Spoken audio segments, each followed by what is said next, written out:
On va voir une dernière propriété mathématique en lien avec les vecteurs, soit la multiplication d'un vecteur par un scalaire. Donc, un scalaire, un rappel, c'est tout simplement un nombre sans orientation, donc 2, 3, 4, 5, et ainsi de suite.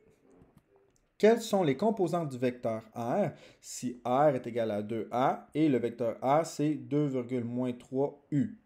Donc, on a les composantes du vecteur A qui est de 2 en X et de moins 3 en Y et on cherche les composantes du vecteur R ici.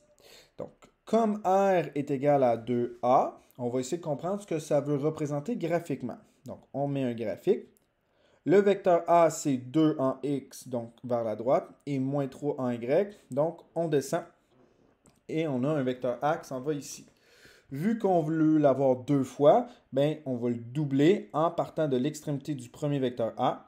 Et on a un deuxième qui s'en vient ici.